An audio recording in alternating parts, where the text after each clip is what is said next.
الحمد لله وكفى وسلام على عباده الذين اصطفى أما بعد فأعوذ بالله من الشيطان الرجيم بسم الله الرحمن الرحيم ولا تقولوا لمن يقتل في سبيل الله أموات بل أحياء ولكن لا تشعرون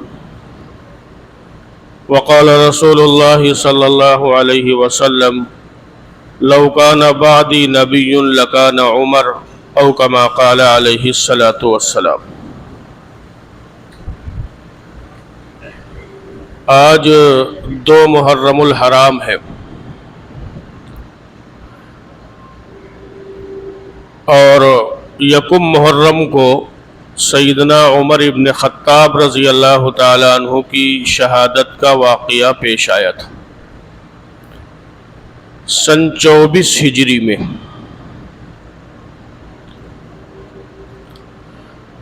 حضرت عمر رضی اللہ تعالی عنہ جن کی فضیلت کے بارے میں جو حدیث میں نے پڑھی تھی، اگر اس حدیث پر غور کیا جائے تو ان کی فضیلت کے لیے وہی حدیث کافی ہے کہ حضور علیہ الصلاۃ والسلام نے ارشاد فرمایا کہ اگر میرے بعد کوئی نبی ہوتا تو نبی بننے کی تمام صلاحیتیں عمر کے اندر تھیں۔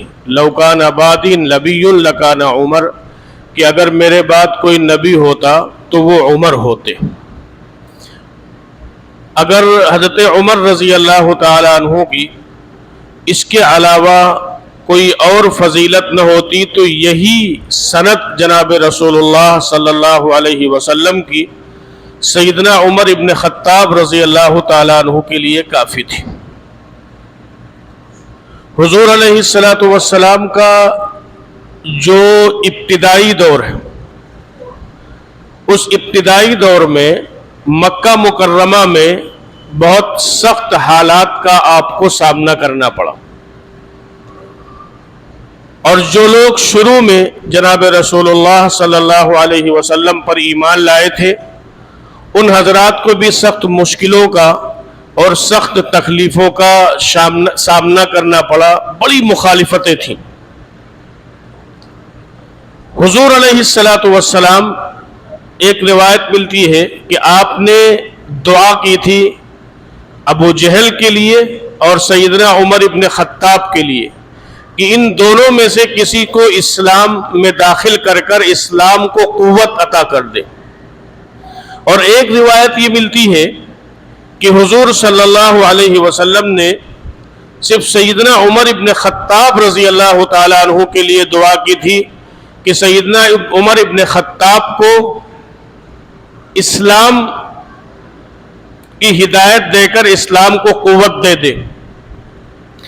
شاہ ولی اللہ محدث دہلوی رحمۃ اللہ علیہ فرماتے ہیں کہ 6 سال تک جناب رسول اللہ صلی اللہ علیہ وسلم اللہ سے حضرت عمر ابن خطاب کو مانگتے رہے۔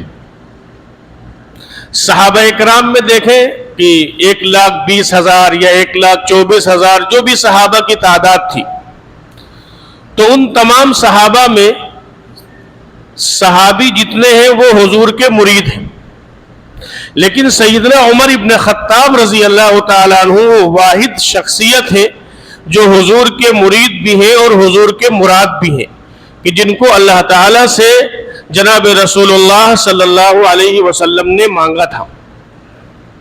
آپ نے بارہا سنا ہوگا حضرت عمر ابن خطاب رضی اللہ تعالیٰ عنہ کے اسلام لانے کا واقعہ کہ بہت سخت تھے، اور یہ کہہ کر تلوار لے کر چلے تھے کہ آج ہم یہ قصہ ختم ہی کر دیتے ہیں، نعوذ باللہ حضور صلی اللہ علیہ وسلم کا کام تمام کر دیں گے۔ یہ کہہ کر ابو جہل وغیرہ کی مجلس سے اٹھے تھے سیدنا عمر رضی اللہ تعالیٰ عنہ تلوار ہاتھ میں۔ نعیم ایک صحابی ہے، وہ راستے میں مل گئے اور دیکھا کہ عمر کے ہاتھ میں تلوار ہے، بڑے جلال میں جا رہے ہیں۔ کہاں جا رہے ہو؟ کہا کہ محمد صلی اللہ علیہ وسلم نعوذ باللہ ان کو قتل کرنے جا رہا ہوں۔ اب وہ سمجھ گئے کہ یہ بڑے غصے میں ہے، تو ان کا رخ موڑنا چاہا کہ پہلے اپنے گھر کی تو خبر لو۔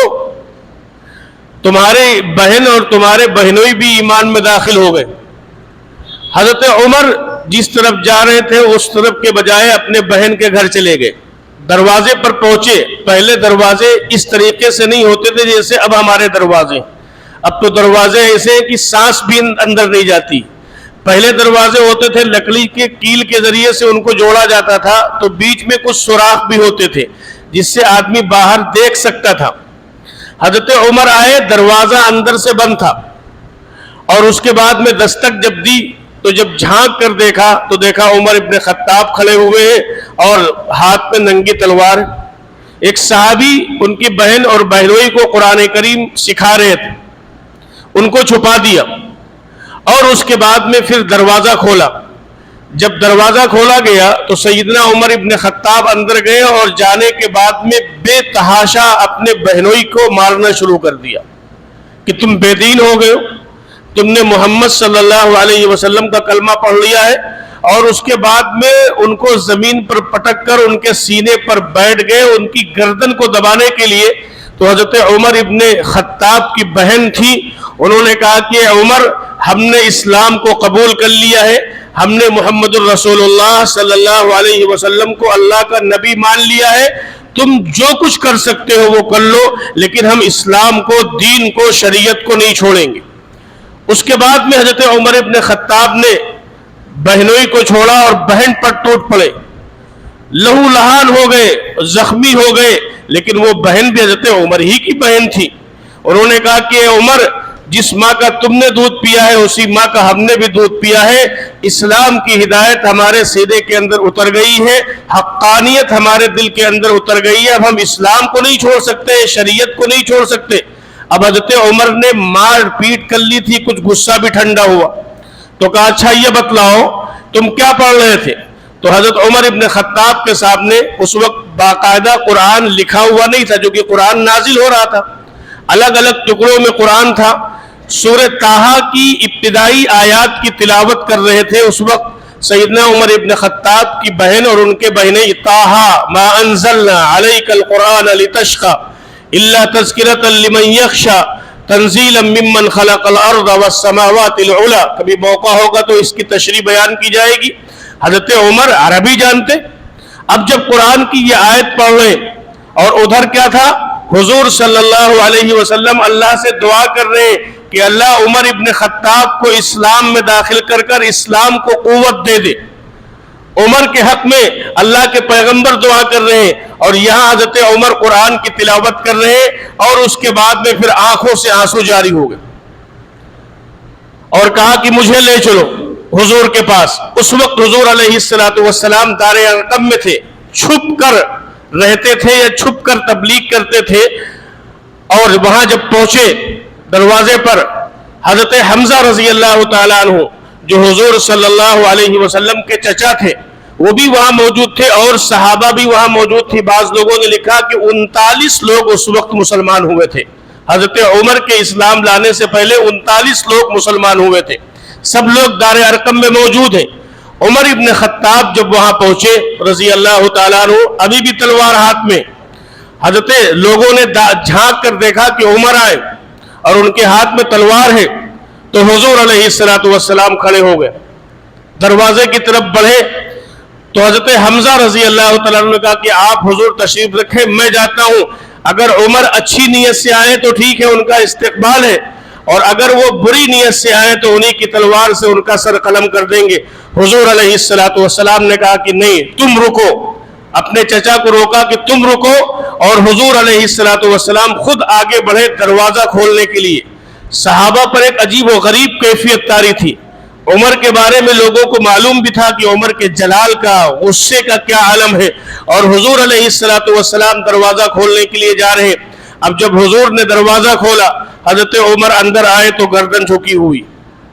حضور صلی اللہ علیہ وسلم نے اس وقت ایک جملہ کہا تھا، حضرت عمر کا دامن پکڑا اور اس کے بعد میں یہ کہا کہ عمر کب تک ستاؤ گے؟ حضور علیہ السلام نے فرمایا کہ عمر کب تک ستاؤ گے؟ حضرت عمر ابن خطاب نے جب یہ بات سنی تو کہا کہ آقا اب وہ زندگی ختم ہو گئی، اب تو ہم آپ کے غلام بننے کے لیے آئے ہیں اور آپ کا کلمہ پڑھنے کے لیے آئے ہیں۔ چنانچہ حضرت عمر ابن خطاب رضی اللہ تعالیٰ عنہ نے اشہد ان لا الہ الا اللہ و اشہد ان محمد الرسول اللہ پڑھا۔ جب عمر ابن خطاب نے کلمہ پڑھا تو حضور علیہ السلام کی زبان مبارک سے یہ الفاظ جاری ہو گئے، اللہ اکبر۔ اور جب صحابہ نے سنا تو وہاں جتنے صحابہ موجود تھے سارے صحابہ نے یہ بات کہی، اللہ اکبر، گویا نعرے تکبیر کی صدا گونجی۔ تو پورے مکہ کے لوگوں کو یہ معلوم ہو گیا کہ عمر ابن خطاب اب اسلام میں داخل ہو گئے۔ نماز کا وقت آیا۔ اب جب نماز کا وقت آیا تو وہاں دار ارقم میں ابھی تک چھپ کر نماز ہو رہی تھی۔ نماز پڑھنے کا وقت قریب آیا تو نماز کی تیاری ہونے لگی۔ تو عمر ابن خطاب نے کہا کہ اے اللہ کے پیغمبر، آپ جو دین لے کر آئے ہیں کیا وہ دین سچا نہیں ہے؟ حضور علیہ السلام نے فرمایا کہ وہ دین برحق ہے۔ فرمایا کہ اب چھپ کر کوئی کام نہیں ہوگا۔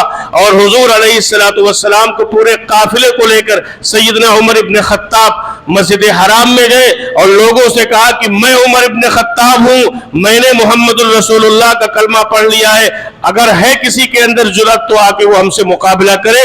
اور اس کے بعد میں پھر کھلم کھلا نماز ادا کی گئی۔ یہی وہ چیز تھی کہ جناب رسول اللہ صلی اللہ علیہ وسلم اللہ سے مانگ رہے تھے کہ اللہ عمر ابن خطاب کو اسلام میں داخل کر اسلام کو قوت عطا فرما دے، اور عمر رضی اللہ تعالیٰ عنہ کا اسلام میں داخل ہونا اسلام کے لیے قوت کا ذریعہ بنا۔ حضرت عمر رضی اللہ تعالیٰ عنہ گھر گھر لوگوں کے جا رہے تھے کہ دیکھو میں ایمان میں داخل ہو گیا ہوں، میں نے محمد الرسول اللہ کا کلمہ پڑھ لیا ہے اور میں محمد الرسول اللہ کا غلام بن گیا ہوں۔ اب اگر کسی کے اندر جرأت ہے، ہمت ہے تو آ کر ہم سے مقابلہ کرے۔ لیکن کسی کے اندر، مکہ کے اندر اتنی ہمت نہیں تھی کہ وہ سیدنا عمر ابن خطاب کے مقابلے پر آتا۔ تو حضرت عمر رضی اللہ تعالیٰ عنہ کے اسلام لانے کا اور ایمان کے قبول کرنے کا یہ پس منظر ہے۔ پھر حضرت عمر رضی اللہ تعالیٰ عنہ کی اگر فضیلت بیان کی جائے تو میں سمجھتا ہوں کئی جمعے چاہیے کہ حضرت عمر رضی اللہ تعالیٰ عنہ کی فضیلت کو بیان کرنے کے لیے۔ حاجی جاتے ہیں، اللہ ہم سب کو وہاں پہنچائے، مقام ابراہیم پر آپ جب طواف کرتے ہیں، طواف کرنے کے بعد میں وہ طواف جس میں صحیح بھی ہوتی ہے، تو طواف کرنے کے بعد 2 رکعت نماز واجب ہوتی ہے نا، وہ ادا کرنی ہوتی ہے۔ وہ کہاں ادا کرنی ہے؟ مقام ابراہیم پر ادا کرنی ہوتی ہے۔ اگر مقام ابراہیم پر جگہ نہ ملے تو مقام ابراہیم کے پیچھے کہیں 2 رکعت نماز ادا کر لے۔ اگر وہاں بھی جگہ نہ ملے تو مطاف میں جہاں کہیں جگہ ملے وہاں آپ نماز پڑھ لیں۔ تو مقام ابراہیم کو مصلی بنانے کے لیے حضرت عمر ابن خطاب نے فرمایا تھا کہ یہ مسلمان عورتیں ان لوگوں کے سامنے آئیں۔ تو حضرت عمر رضی اللہ تعالیٰ عنہ کی یہ خواہش تھی کہ کچھ ایسا ہوتا کہ ان کے پردے کا اہتمام ہوتا۔ حضرت عمر یہ رائے دے رہے اور اللہ تبارک و تعالیٰ قرآن کی آیت بنا کر نازل فرما رہا ہے، اور مسلمان نبی کی بیویاں اور مسلمان عورتوں کو باقاعدہ اللہ تبارک و تعالیٰ نے پردے کا حکم دیا۔ 18 قرآن کی ایسی آیات ملیں گی آپ کو اگر آپ قرآن پڑھیں اور سیدنا عمر ابن خطاب کی زندگی کا مطالعہ کریں کہ جو رائے عمر کی ہوئی اسی رائے پر اللہ تبارک و تعالیٰ نے اس کو حکم بنا کر قرآن نازل فرما دیا، جو رائے سیدنا عمر ابن خطاب رضی اللہ تعالیٰ عنہ۔ شراب کی حرمت یہ تھی کہ آدمی نماز بھی پڑھ رہا ہے اور نماز جو ہے معلوم ہوا کہ نماز بھی چل رہی، شراب کی حرمت ہوئی نہیں، شراب بھی پی رہا ہے اور شراب پی جا کے نماز بھی پڑھ رہا۔ اب شراب کی حالت میں کچھ کا کچھ پڑھا جا رہا ہے۔ سیدنا عمر ابن خطاب رضی اللہ تعالیٰ عنہ کی رائے یہ تھی کہ شراب منع ہونا چاہیے، شراب منع ہونا چاہیے۔ چنانچہ شراب کی حرمت کا حکم ایک دم سے نہیں آیا، پہلے حکم آیا یا ایھا الذین آمنوا لا تقربوا الصلاۃ وانتم سکارى کہ اے ایمان والو جب تم نشے کی حالت میں ہو تو نماز کے قریب نہ جانا۔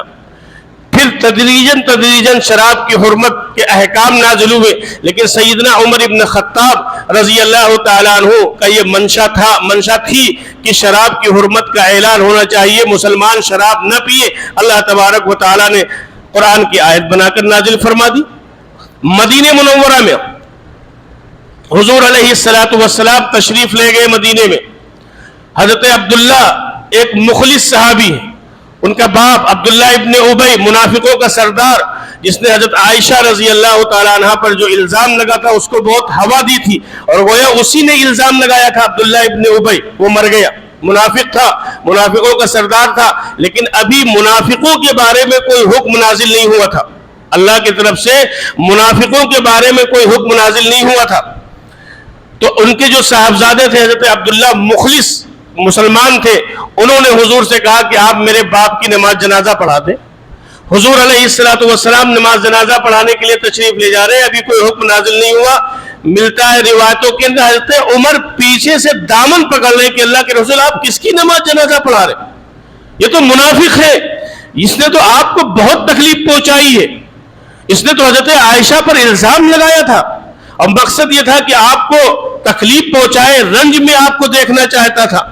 حضور علیہ السلام نے نماز پڑھا دی، اللہ کا کوئی حکم نازل نہیں ہوا تھا، اور نماز پڑھا کر آپ تشریف لائے۔ حضرت عمر کی رائے یہ تھی کہ ان منافقوں کی نماز جنازہ حضور علیہ السلام نہ پڑھائیں، یہ حضرت عمر کی مرضی تھی، لیکن حکم نہیں آیا تھا، اس لیے پیغمبر نے اس پر عمل نہیں کیا۔ لیکن عبداللہ ابن ابی کی نماز جنازہ پڑھا کر آپ فارغ ہوئے اور تشریف لائے، حضرت جبرائیل آ رہے، وَلَا تُصَلِّ عَلَىٰ أَحَدٍ مِّنْهُمْ مَاتَ أَبَدًا وَلَا تَقُمْ عَلَىٰ قَبْرِهِ إِنَّهُمْ كَفَرُوا بِاللَّهِ۔ حضرت جبرائیل آ گئے اور اللہ کا احکام سنا دیا کہ اے نبی جی، اب اگر ان میں سے کوئی مر جائے تو آپ اس کی قبر پر بھی نہیں جائیں گے اور آپ اس کی نماز جنازہ بھی نہیں پڑھیں گے۔ وَلَا تُصَلِّ عَلَىٰ أَحَدٍ مِّنْهُمْ مَاتَ أَبَدًا وَلَا تَقُمْ عَلَىٰ قَبْرِهِ۔ منافقوں کی نماز جنازہ نہ پڑھنے کی رائے کس کی تھی؟ سیدنا عمر ابن خطاب رضی اللہ تعالیٰ عنہ کی رائے تھی، اور حضرت عمر کی رائے پر اللہ تبارک و تعالیٰ نے قرآن کریم کی یہ آیات نازل فرما دی۔ اس کے بعد پھر جناب رسول اللہ صلی اللہ علیہ وسلم کبھی بھی کسی بھی منافق کی آپ نے نماز جنازہ نہیں پڑھی۔ تو ایک طرف حضرت عمر رضی اللہ تعالیٰ عنہ کی فضیلت کو سمجھنے کے لیے کہ حضرت عمر کو اللہ سے مانگا تھا جناب رسول اللہ صلی اللہ علیہ وسلم نے، اور حضرت عمر کی جو رائے تھی اس رائے کے مطابق قرآن کے 18 احکام حضرت عمر کی رائے کے مطابق نازل ہوئے، اور حضرت عمر رضی اللہ تعالیٰ عنہ کو جب اللہ نے خلیفہ بنایا، خلیفہ نامزد کیا، حضور علیہ السلام کے وصال کے بعد، آپ کے دنیا سے تشریف لے جانے کے بعد آپ کے خلیفہ بنے سیدنا ابو بکر صدیق رضی اللہ تعالیٰ عنہ، اور سیدنا صدیق اکبر رضی اللہ تعالیٰ عنہ نے اپنی وصال سے پہلے سیدنا عمر ابن خطاب رضی اللہ تعالیٰ عنہ کو اپنا خلیفہ نامزد کر دیا تھا، اور اپنا خلیفہ متعین کر دیا تھا کہ ہمارے بعد عمر ابن خطاب خلیفہ ہوں گے۔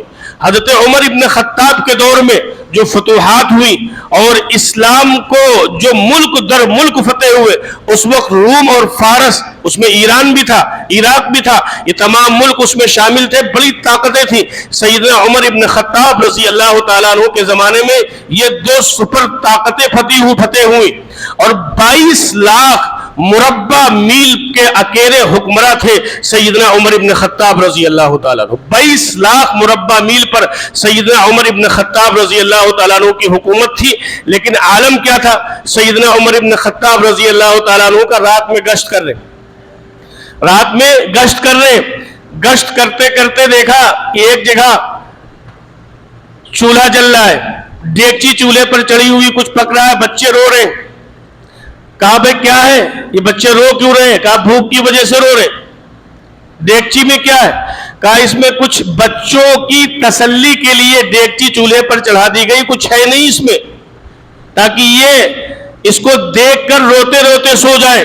سیدنا عمر ابن خطاب امیر المؤمنین ہیں، مسلمانوں کے حکمراں اور خلیفہ ہیں، واپس آتے ہیں بیت المال، اور بیت المال آنے کے بعد میں بوری میں سامان بھرتے ہیں اور اپنے کندھے پر لاتے ہیں، اور لے جانے کے بعد میں جب کھانے پینے کا انتظام کرتے ہیں، کھانا ان کے سامنے لگاتے ہیں، تو حضرت عمر ابن خطاب کے غلام نے کہا کہ امیر المومنین چلیے اب تو کھانا لگ گیا۔ حضرت عمر ابن خطاب کا دل کیسا تھا؟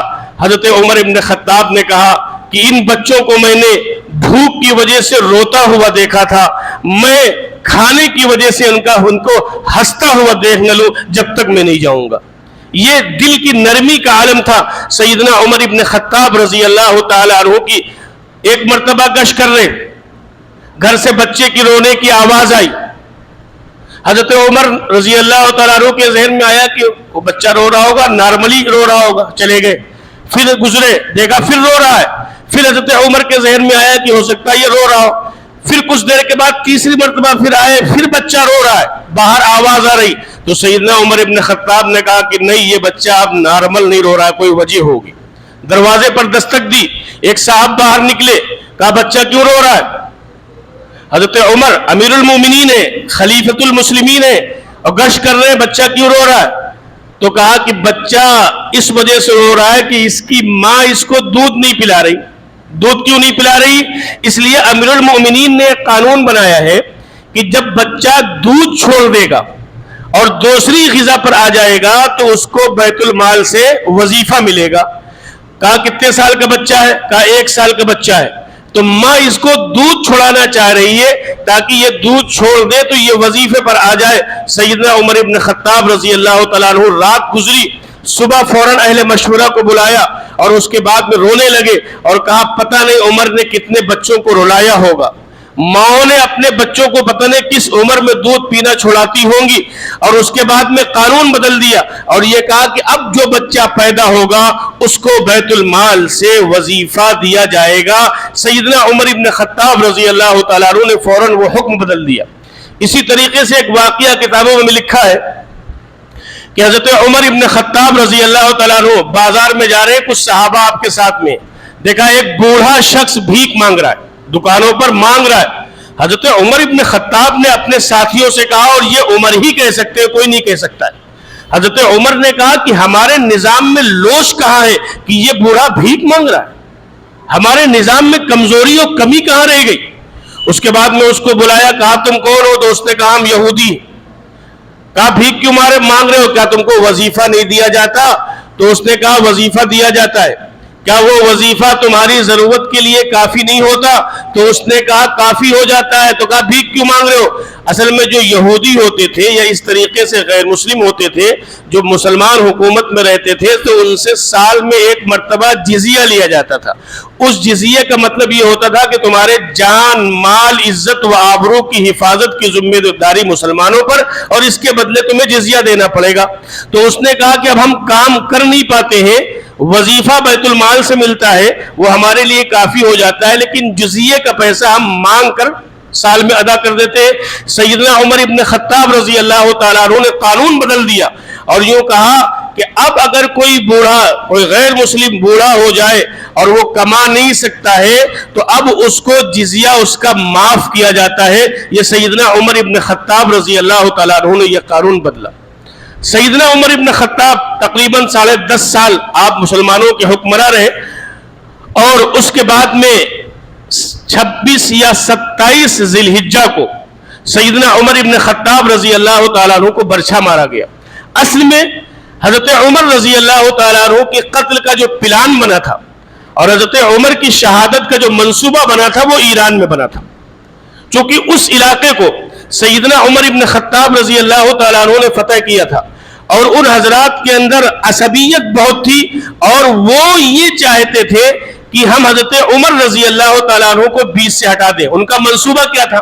ان کا پلان یہ تھا کہ حضرت عمر جو بیچ میں دیوار بنے ہیں، اگر حضرت عمر کو ہٹا دیا گیا تو یہ اسلام کی جو بنیاد ہے یہ گر جائے گی، منہدم ہو جائے گی۔ لیکن ان کو یہ نہیں معلوم تھا کہ جناب رسول اللہ صلی اللہ علیہ وسلم نے جو اسلام کی بنیاد رکھی ہے وہ کسی کمزور پر نہیں رکھی ہے کہ ایک شخص کے جانے پر وہ عمارت منہدم ہو جائے گی۔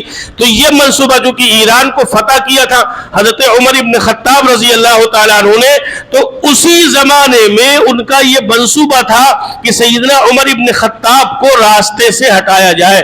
چنانچہ ابو لولو فیروز مجوسی، یہ ایرانی تھا، یہ مدینے میں آیا اور اس کو بیچا گیا، یہ غلام بنا، حالانکہ یہ غلام نہیں تھا، یہ غلام بنا۔ مدینے کے مسلمان تھے، حضرت مغیرہ ابن شعبہ ایک صحابی تھے، انہوں نے اس کو خریدا، اور آج بھی ابو لولو فیروز مجوسی جس نے حضرت عمر رضی اللہ تعالیٰ عنہ کو شہید کیا تھا، آج بھی اس کی قبر کی تصویر بنا کر ایران میں فروخت کی جاتی ہے اور ابو لولو فیروز نہیں کہا جاتا ہے.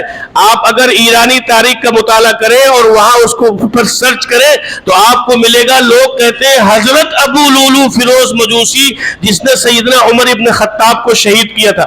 اور اس کے بعد میں چونکہ وہ مدینے میں رہنے لگا, وہ نجار بھی تھا اور بڑھائی بھی تھا, چکی بھی بنا لیتا تھا, تو مغیرہ ابن شعبہ رضی اللہ تعالیٰ عنہ نے کچھ پیسے اس کے لیے متعین کیے تھے کہ تم روزانہ ہمیں اتنے پیسے دیا کرو گے.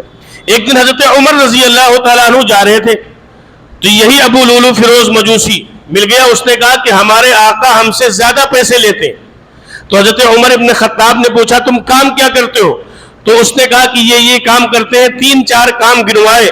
تو حضرت عمر رضی اللہ تعالیٰ عنہ نے کہا کہ پھر پیسے زیادہ نہیں ہیں, تمہارے کام کے اعتبار سے پیسے زیادہ نہیں ہیں. تو اس نے کہا کہ میں چکی بھی بنا لیتا ہوں, میں چکی بھی بنا لیتا ہوں. تو سیدنا عمر ابن خطاب نے کہا رضی اللہ تعالیٰ عنہ نے کہ میرے لیے بھی ایک چکی بنا دو. تو اس نے جانتے کیا کہا کہ ایسی چکی تمہارے لیے بناؤں گا کہ اس کی آواز پوری دنیا سنے گی. حضرت عمر رضی اللہ تعالیٰ عنہ نے فوراً اپنے لوگوں سے کہا دیکھو یہ مجھے قتل کی دھمکی دے رہا ہے, یہ مجھے قتل کی دھمکی دے رہا ہے. تو لوگوں نے کہا کہ اگر آپ اجازت دیں تو اس کو نمٹا دیں. تو سیدنا عمر ابن خطاب نے فرمایا کہ ابھی اس نے قتل نہیں کیا. یہ ہے اسلام کی وہ تصویر, یہ وہ اسلام اور حضور صلی اللہ علیہ وسلم کے سچے خادم اور آپ کے سچے غلام کہ براہ راست اسلامی نظام میں, اسلامی سلطنت میں قتل کی دھمکی دے رہا ہے. لیکن حضرت عمر ابن خطاب رضی اللہ تعالیٰ عنہ بدلہ لینے کو ابھی کہہ رہے نہیں, قتل کیا نہیں تو بدلہ کس بات کا, اس کو قتل کیسے کیا جائے. چنانچہ 27 ذی الحجہ کو فجر کی نماز کے لیے جب سیدنا عمر ابن خطاب رضی اللہ تعالیٰ عنہ تشریف لائے, 2 دھاری خنجر اس کے پاس تھا جس میں اس نے زہر میں بجھایا ہوا تھا. آپ مصلی پر کھڑے ہوئے, نماز کی نیت باندھی, قرآن کی چند آیات تلاوت کی. چونکہ اس وقت اندھیرا رہتا تھا, لائٹ کا انتظام نہیں تھا, مسجد نبوی میں اندھیرا تھا. آپ نے نماز فجر کی نیت باندھی, قرآن کی تلاوت شروع کی. تو اس نے پیر در پہ 3-4 وار حضرت عمر ابن خطاب کے یہاں پر کیے اور اس کی تاپ نہ لا کر حضرت عمر ابن خطاب گر گئے. ایک صحابی آگے بڑھے, انہوں نے نماز پڑھائی. اب ابو لولو فیروز مجوسی جب بھاگنا چاہا تو اتنی صفیں مضبوط تھی کہ وہ نکل نہیں پا رہا تھا. تو 13 صحابی زخمی ہوئے اس کے بھاگنے میں, سب سے نکلنے میں. 13 صحابی زخمی اور ہوئے ہیں جس میں سے 7 صحابی شہید ہو گئے. اور بعد میں پھر ابو لولو فیروز مجوسی کو پکڑ لیا گیا, اور جب اس کو پکڑ لیا گیا اس نے سمجھ لیا کہ ہم پکڑ لیے گئے, تو وہ برچہ خود اس نے اپنے پیٹ میں مار کے گویا اس نے خودکشی کر لی. اور یہ خودکشی اس لیے اس نے کی تاکہ یہ ہمارا راز فاش نہ ہونے پائے کہ کس منصوبے کے تحت, کس پلان کے تحت اور کہاں سے ہم کو یہ آرڈر ملا تھا کہ سیدنا عمر ابن خطاب رضی اللہ تعالیٰ عنہ کو شہید کیا جائے. حضرت عمر لائے گئے اور اس کے بعد میں پھر جدا لیکوڈ گاڑھی چیز پلائی گئی, وہ نکل گئی. پتلی چیز پلائی گئی, دودھ وغیرہ, وہ نکل گیا آنتوں کے ذریعے سے. پھر گاڑھی دلیا وغیرہ پلائی گئی, وہ بھی نکل گئی. تو لوگوں نے سمجھ لیا کہ آنتیں سب پھٹ گئی ہیں. اور اس کے بعد میں پھر حضرت عمر ابن خطاب رضی اللہ تعالیٰ عنہ اپنے گھر میں اور لوگوں سے پوچھا کہ یہ بتلاؤ کہ ہم پر حملہ کرنے والا کون ہے, ہم پر حملہ کرنے والا کون ہے. تو لوگوں نے بتلایا کہ وہ مجوسی تھا ابو لولو فیروز. تو حضرت عمر ابن خطاب نے کہا الحمدللہ, اللہ کا شکر ہے کہ ہماری موت کسی مسلمان کے ہاتھ سے نہیں ہوگی. یہ جملہ سیدنا عمر ابن خطاب رضی اللہ تعالیٰ عنہ نے فرمایا کہ ہماری موت کسی مسلمان کے ہاتھ سے نہیں ہوئی. اور اس کے بعد میں پھر 3 دن سیدنا عمر ابن خطاب رضی اللہ تعالیٰ عنہ اسی کشمکش میں رہے. اور پھر اپنے ایک بیٹے حضرت عبداللہ کو بھیجا حضرت عائشہ کے پاس کہ جاؤ امی عائشہ سے کہو کہ اگر وہ اجازت دے تو عمر اپنے ساتھی یعنی حضرت محمد صلی اللہ علیہ وسلم جہاں آرام فرما رہے اور ابو بکر صدیق جہاں آرام فرما رہے ان کے پہلو میں ہم کو جگہ مل جائے, ہم وہی آرام کرنا چاہتے ہیں. تو اپنے بیٹے حضرت عبداللہ ابن عمر کو بھیجا حضرت عائشہ کے پاس. جب یہ گئے تو حضرت عائشہ نے فرمایا کہ چونکہ وہ حجرہ میرا تھا, وہ حجرہ حضرت عائشہ کا تھا جہاں حضور آرام فرما رہے ہیں.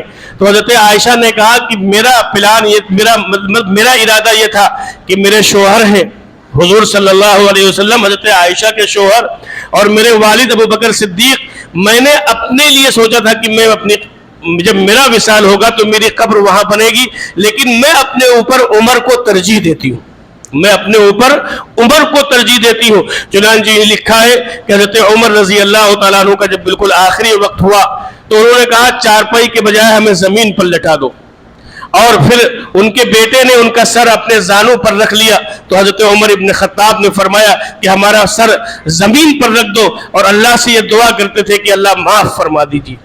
عمر ابن خطاب جو آدھی دنیا کا حکمراں اور جن کی نیکیاں آسمان کی ستاروں سے بھی زیادہ، اور جن کے بارے میں جناب رسول اللہ صلی اللہ علیہ وسلم نے یہ فرمایا ہو کہ عمر فی الجنہ، نبی صلی اللہ علیہ وسلم سے زیادہ سچی زبان کسی کی اس روئے زمین پر نہ ہوئی ہے، نہ ہو سکتی ہے۔ اس پیغمبر نے یہ فرمایا تھا کہ عمر فی الجنہ، عمر جنتی ہوں گے، لیکن اس کے بعد حضرت عمر کا حال یہ ہے کہ زخمی ہے، اسلام کے لیے، اعلاء کلمت اللہ کے لیے، نبی صلی اللہ علیہ وسلم کے مشن کو دنیا میں پھیلانے کے لیے شہید ہو رہے ہیں، زخمی بدن ہیں، پڑے ہوئے ہیں، اور اپنے اس چہرے کو زمین پر رگڑ رہے ہیں اور کہہ رہے ہیں کہ اللہ رحم فرما دیجئے گا، اور اپنے بیٹے اور دیگر صحابہ سے فرما رہے ہیں اب تو اعمال کرنے کا وقت نہیں رہا، اب تو ایسی حدیثیں ہمیں سناؤ جس سے امیدیں بنتی ہو، اللہ سے امید بڑھتی ہو، ہمیں وہ باتیں سنائی جائیں۔ اور اس کے بعد میں پھر یکم محرم جب آیا تو حضرت عمر ابن خطاب رضی اللہ تعالیٰ عنہ شہید ہوئے اور انتقال ہوا آپ کا، اور آپ نے انتقال سے پہلے کہا اپنے بیٹے سے کہ جب میں انتقال کر جاؤں تو پھر جا کر حضرت عائشہ سے اجازت لینا، ہو سکتا ہے میری زندگی میں انہوں نے دباؤ میں اجازت دے دی ہو اور انتقال کے بعد میں وہ دباؤ ختم ہو جائے تو ہو سکتا ہے ان کا ارادہ بدل جائے۔ حضرت عمر رضی اللہ تعالیٰ عنہ 1 محرم کو شہید ہوئے اور آپ کا جنازہ اٹھایا گیا۔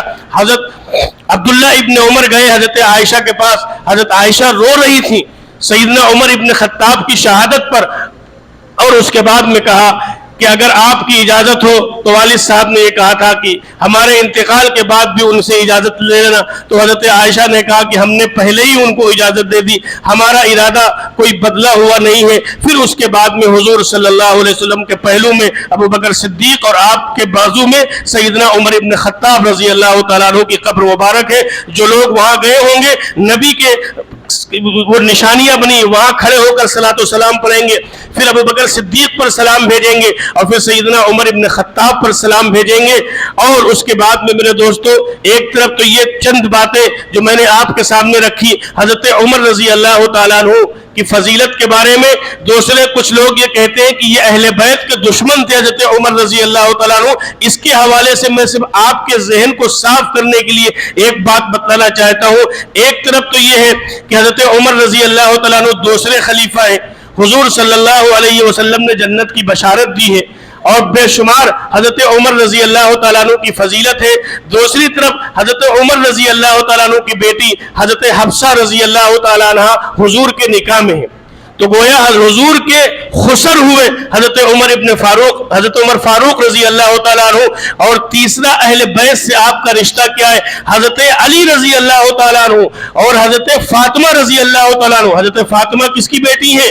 جناب رسول اللہ صلی اللہ علیہ وسلم کی بیٹی ہے۔ حضرت فاطمہ کی لخت جگر نور نظر کلثوم کا نکاح حضرت عمر ابن خطاب سے ہوا، تو گویا حضرت عمر ابن خطاب رضی اللہ تعالیٰ عنہ حضرت فاطمہ اور حضرت علی کے داماد ہیں۔ وہاں تو اہل بیت سے حضرت عمر رضی اللہ تعالیٰ عنہ کا یہ رشتہ ہے، اور آج جس کی زبان دراز ہو حضرت عمر کو اہل بیت کا دشمن کہے یا یہ کہے کہ وہ خلافت پر نعوذ باللہ غاصب ہو گئے، کل قیامت کے دن حضرت عمر اہل بیت کے ساتھ کھڑے ہوں گے۔ اب بتلاؤ نبی صلی اللہ علیہ وسلم کی نواسی حضرت عمر کی نکاح میں، حضرت علی کی بیٹی حضرت عمر کی نکاح میں، حضرت فاطمہ کی بیٹی حضرت عمر رضی اللہ تعالیٰ عنہ کے نکاح میں۔ اور ایک بات اور میں بتا کے بات ختم کروں، سیدنا عمر ابن خطاب رضی اللہ تعالیٰ عنہ جب فلسطین کے عیسائیوں نے یہ کہا تھا کہ ہم اس بیت المقدس کی چابی تم کو نہیں دیں گے جب تک کہ تم اپنے حکمراں کو لے کے نہ آؤ، میرے دوستو امیر المومنین مدینہ منورہ سے جا رہے ہیں،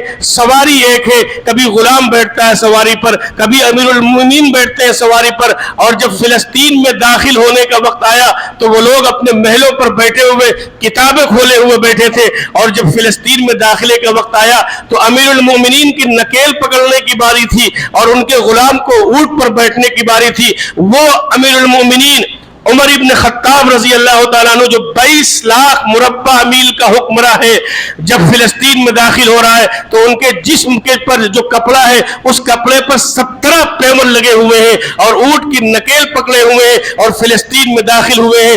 فیصل پر بیٹھ کر لوگوں نے اپنی کتاب کو دیکھا، سیدنا عمر ابن خطاب رضی اللہ تعالیٰ عنہ کو دیکھا اور اس کے بعد میں اترے اور لا کر سیدنا عمر ابن خطاب کے سامنے بیت المقدس کی چابیں ان کے حوالے کر دی اور انہوں نے کہا کہ ہماری کتابوں میں لکھا ہے کہ ایسا ایسا شخص آئے گا، اس کا حلیہ یہ ہوگا، اس کا آنے کا انداز یہ ہوگا، اس کے جسم پر لباس ایسا ہوگا اور اس کے لباس میں اتنے پیمن لگے ہوں گے، ہم تم سے جنگ نہیں کر سکتے، اگر ہم تم سے جنگ کریں گے تو ہار جائیں گے، تم ہی بیت المقدس کو فتح کرو گے۔ چنانچہ چابی حضرت عمر رضی اللہ تعالیٰ عنہ کے حوالے کر دی اور حضور نے کیا دعا کی تھی؟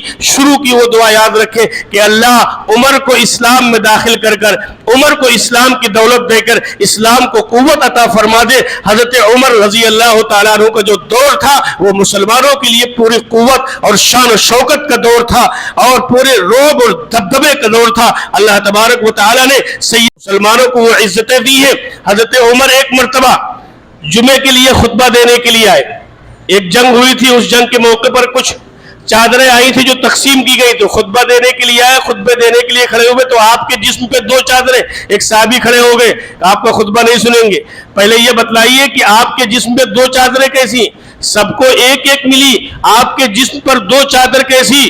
جو لوگ کہتے ہیں نا کہ یہ حکمراں بن گئے تھے عیش کرنے کے لیے، سنیں یہ واقعہ، آپ کے جسم پر 2 چادریں کیسی؟ تو کہا اس کا جواب ہمارا بیٹا دے گا۔ حضرت عبداللہ ابن عمر کھڑے ہوئے، کہا ایک چادر میری ہے اور ایک چادر ابا کو ملی ہے۔ حضرت عمر 22 لاکھ مربع میل کا حکمراں، کہتے ہیں ان کے پاس صرف ایک جوڑا کپڑا تھا اور اس کو آج انہوں نے دھونا تھا اور جمعے کی نماز کے لیے وہ سوکھ نہیں پایا ہے، تو میں نے اپنی چادر اپنے والد کو دے دی تاکہ جمعے کی نماز آ کر وہ پڑھا سکے۔ یہ تھے امیر المومنین، کچھ نہیں چاہا دنیا سے، مدینہ منورہ میں باہر نکل جاتے تھے، پیڑ کے نیچے اینٹا رکھتے تھے اور سر کے نیچے اینٹا رکھ کر سو جایا کرتے تھے سیدنا عمر ابن خطاب رضی اللہ تعالیٰ عنہ۔ اب اگر کسی کی زبان بھوکے، اب اگر کوئی حضرت عمر پر بھوکے اور اس کے بعد میں کہے نعوذ باللہ حضرت عمر جہنم میں جائیں گے تو کس کی بات مانو گے؟ حضور فرما رہے عمر فی الجنہ، اب بعد میں آنے والا کوئی بھوکے اور کہے کہ عمر جہنم میں جائیں گے تو کس کی بات مانی جائے گی؟ اس لیے تبرع سے ہوشیار رہیں، کوئی ایسا کام نہ کرے جس سے ان صحابہ اکرام کی مقدس ہستیوں پر ہماری زبان دراز ہو۔ یہ وہ لوگ ہیں جن کے بارے میں اللہ نے فرمایا لقد رضی اللہ عن المؤمنین، اللہ ان مسلمانوں سے، اہل ایمان سے راضی ہو گیا۔ صحابہ اکرام سے اللہ تعالیٰ نے اپنی رضا کا پروانہ دیا ہے۔ اس لیے میرے دوستو صحابہ سے محبت ہوگی، صحابہ کی عقیدت ہوگی تو کل قیامت کے دن حضور کی شفاعت ملے گی۔ اور صحابہ سے بغض کا مطلب یہ ہے کہ آپ نبی کی تربیت پر انگلی اٹھا رہے ہیں، نبی نے ان کی تربیت کی ہے اور اللہ نے ان کا امتحان لیا ہے، اور اس کے بعد میں اللہ نے فرمایا اولئک هم الفائزون، یہ کامیاب لوگ ہیں۔ اولئک الذین امتحن اللہ قلوبہم للتقوی، اللہ تعالیٰ نے ان کے دلوں کا امتحان لیا ہے، جانچا ہے اور پرکھا ہے، اور اس کے بعد میں پھر اللہ تعالیٰ نے ان کو جنت کا سرٹیفکیٹ دیا ہے۔ تو اس لیے میرے دوستو اللہ تعالیٰ ہمیں بھی اور آپ کو بھی صحابہ کی محبت کے ساتھ جینے اور صحابہ کی محبت کے ساتھ مرنے والا اللہ تعالیٰ بنائے، اور صحابہ کی محبت اور عظمت ہم سب کے دلوں کے اندر اللہ بیٹھا دے۔ وآخر دعوانا ان الحمدللہ رب